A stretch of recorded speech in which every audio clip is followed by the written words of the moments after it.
Shalom, selamat malam semuanya.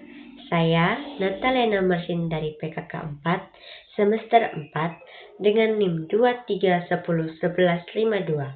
Di sini, saya akan menjelaskan secara singkat tentang sejarah gereja Indonesia, yaitu latar belakang kedatangan Katolik ke Nusantara. Agama Katolik masuk ke Nusantara bersama dengan ekspektasi kolonialisme Eropa pada abad ke-16. Pada saat itu, bangsa Portugis melakukan perjalanan laut untuk mencari jalur perdagangan rempah-rempah. Selain motif ekonomi, mereka juga membawa misi penyeberangan agama Katolik yang dikenal sebagai Semangat Deus Gloria et Pecunia, atau Tuhan kemuliaan dan kekayaan. Pada tahun 1011, Portugis menaklukkan Malaka dan menjadikannya pusat perdagangan serta penyeberangan agama Katolik di Asia Tenggara dari Malaka.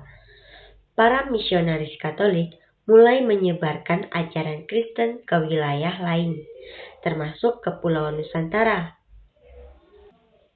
Misi Katolik di Maluku 1546 sampai 1547. Maluku menjadi wilayah pertama di Nusantara yang menerima ajaran Katolik.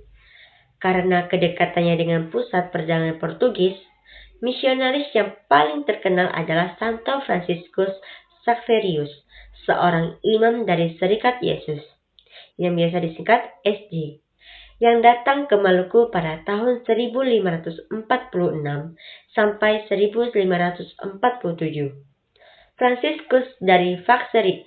Franciscus Xaverius berkarya di beberapa wilayah antara lain, yaitu dari Ambon, tempat ia mengajar dan membaptis banyak penduduk lokal, dari Ternate, di mana ia berusaha mengkristenkan penduduk meskipun menghadapi tantangan dari kesulitan Ternate yang beragama Islam, Morotai, di mana ia berhasil membangun komunitas Katolik yang cukup besar.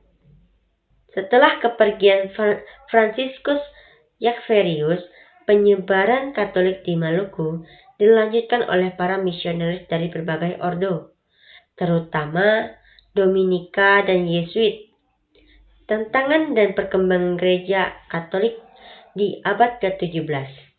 Pada awal abad ke-17, penyeberangan agama Katolik mulai menghadapi tantangan besar ketika Belanda VOC menguasai wilayah Nusantara. Mereka berusaha menggantikan pengaruh Portugis dan menyebarkan agama Protestan. Beberapa peristiwa penting dalam periode ini: 1605, VOC merebut Ambon dan mengusir imam-imam Katolik. Gereja-gereja Katolik dihancurkan atau diubah menjadi gereja Protestan. Pada 1613, Belanda menguasai Solor dan mendesak umat Katolik untuk beralih ke Protestan. Pada 1641, Malaka jatuh ke tangan Belanda yang semakin melemah. Misi Katolik di Nusantara, meskipun menghadapi tekanan dari VOC, agama Katolik tetap bertahan di beberapa wilayah. Wilayah tersebut yaitu wilayah terpencil seperti Flores, Laratuka, Timor, dan Maluku Tenggara, di mana umat tetap setia pada iman Katolik.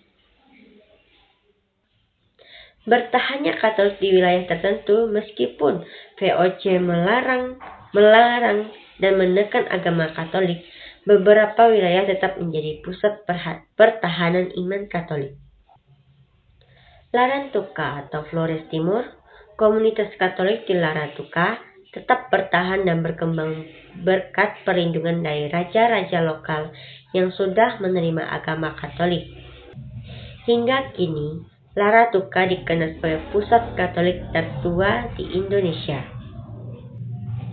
Timur dan Sumba, wilayah ini juga mempertahankan iman Katolik meskipun menghadapi tekanan dari Belanda.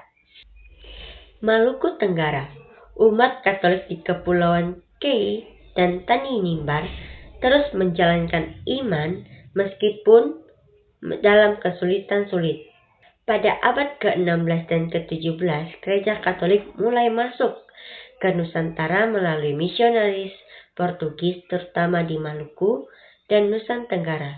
Namun, ekspansi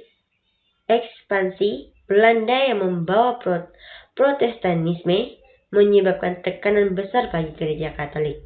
Meskipun demikian, iman Katolik tetap bertahan di beberapa wilayah dan menjadi dasar bagi perkembangan Gereja Katolik di Indonesia di masa-masa berikutnya.